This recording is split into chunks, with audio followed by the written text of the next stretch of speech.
ecosystem around that, and why is it important? I'm sure they, other than the tech influencers, most of them don't know and don't want to know about it because it's not important right now.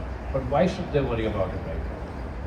I think every technology, like for example AI is a technology of automation.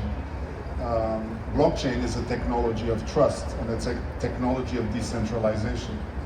That really means whether the content is being generated by an individual or a content creator, or being generated by AI, or a combination of both. What blockchain allows you to do is to add a certain amount of authenticity to that creation, whether that creation happens to be traditional media, or that content actually happens to be fully digital media, or even hybrid. Of course, when we have the authentication, it means you have a traceability, so you know that this content actually belongs to that creator. So it creates the concept of IP, or intellectual property protection. And if you mix that with a traceability, you'll be able to identify the truth value of that content. Now, that really means today the creators, when they're creating that content, they're actually creating a brand, and that brand has got value. So you can see that blockchain protects that value. More important than that, or in a phase 2, it also allows that value to be monetized. That means there's concepts in blockchain known as tokenization and fractionalization. Those are big words, but in reality, tokenization means that you can take a piece of content and allow that content to be matched with a number of tokens. By allowing it to do that, those tokens could be NFTs or traditional tokens, security or utility, but those are much more complex topics.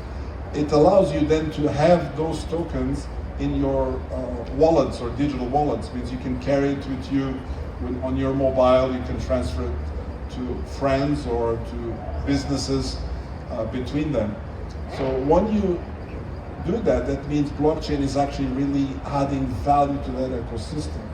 And it adds, and this entire value allows you then to go to a phase 2, which to fully monetize that content.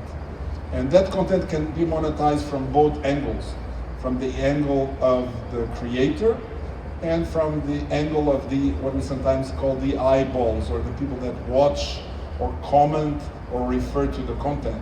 So the people that create the content will be able to receive dividends from the content they create.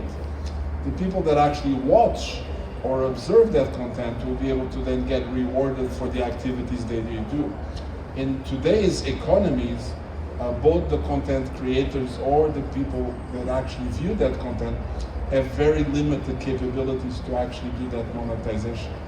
The last part, I think, is also important, is the importance of fractionalization. There is some content that is so expensive that is out of bounds of most users. Let's say let's take the example of a Picasso, for example. It's very expensive.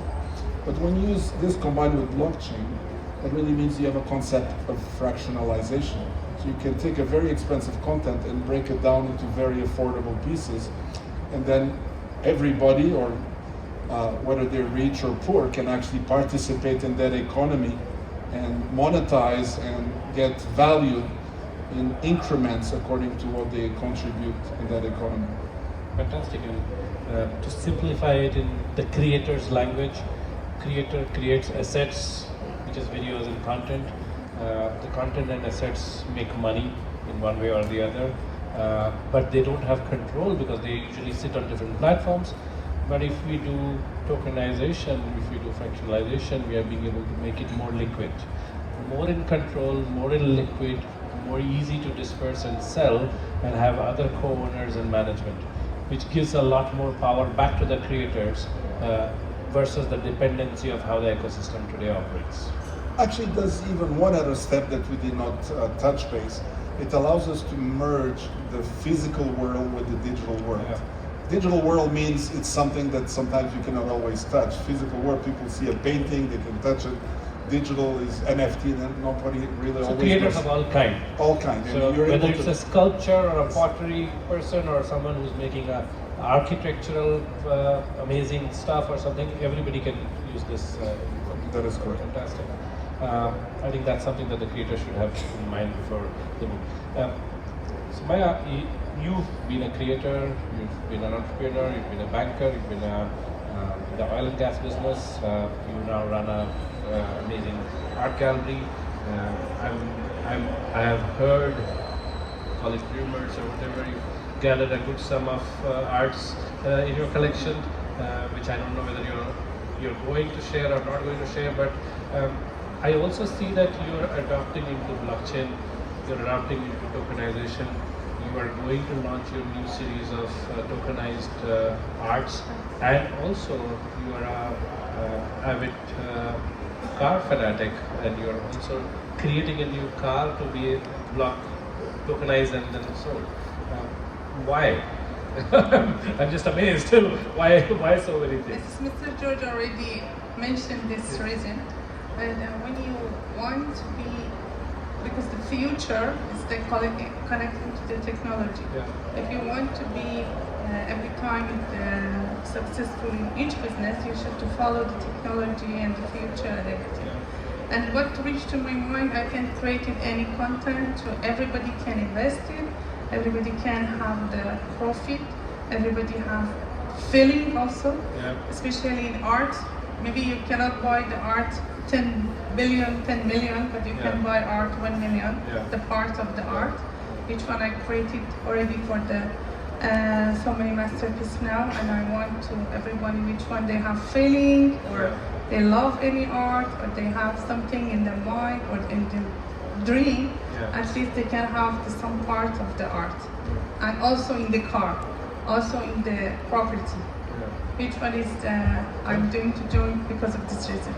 Fantastic. I think you are really leapfrogging on that, and I'm sure you will gain the benefit of first movers advantage on that front.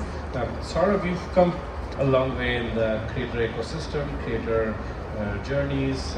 You've seen, build, help the creator ecosystem and so on. You jumped into building something on the blockchain, which is also in the same space. Why? Again, why? Yeah, I think my journey in the creator ecosystem has been like almost 2 decades, right? First, on the other side with YouTube, and then my last role with Meta, Facebook, almost a decade there, being MD for APAC. A lot of creators actually started, their Facebook page, Instagram page on my phone, and then went on to do millions of fans.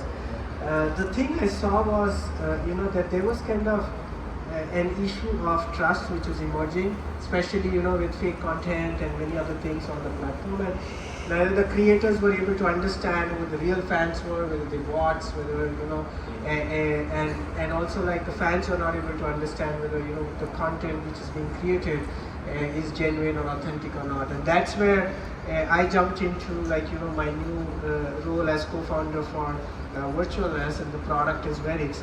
And literally like Nasser and George and you summarize what we are doing, because if Sage AI is going to help creators create a lot of content, Verix is actually going to help verify and say that yes, this content which is generated is actually belongs to that creator, and it's not like some AI bot is creating it, which is not even associated with. And like George said, really like blockchain is that source to single source of truth, and our whole infrastructure is based on blockchain. And the important thing is obviously blockchain brings about trust, but there's also like the verifiability angle of it. And so we build the infrastructure where a content is put on the blockchain, and then we follow like a global standard, W3C, and it's open badges, and so anyone can just click a button and say, okay, is this real? And they can see that yes, this is real. This is being created by this person or this creator.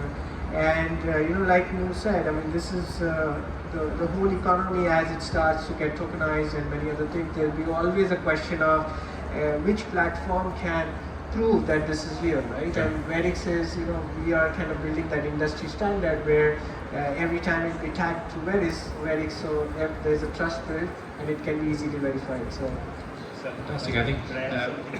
Yeah. That's a really key point that all both of you raised there around authenticity. because there's two levels to this. One is the content itself. Has that been generated by AI or has that been generated by a human being, right? And then secondly, to your point, it's also then about authenticity of the ownership of that content as well. And there's a really interesting book by a French philosopher called Jorge2. It's called Simulation and Simulacra. In that book, he talks about hyperreality, and he says that we are coming out of a world where simulations, photographs, paintings, are always a representation of a real thing, whereas we're now moving into a world where the simulation itself is the real thing. There is no longer a reflection of a real thing, as it works. And so we as content creators, we need to think about how we utilize AI for that kind of content creation. Google have got an interesting proposition at the moment in that they've developed a piece of software that for any image generated from their Gemini large language model, it will automatically add an invisible watermark to show that it's now an AI generated picture. Because, you know, if deep fakes, you know, all of this kind of stuff, it's a very dangerous world out there, right? And so I think as the AI industry and the blockchain industry comes together to solve that problem, I think that's a really important thing. Yeah, and look, I mean, content generated through AI, you know, there's obviously a debate to it, right? I'm not getting into that debate whether it's right or wrong. But the question is, you know, the attribution, right? Is that okay? You know, if you know, Sage AI works with the creator and the content is generated through AI agents, but can that attribution to monetization go to the original creator? And I think that's which is like the key here, because we are talking about real livelihood, real monetization, and that's where, you know, Merix comes from. You know, I was debating with somebody from the IP infringement and legal and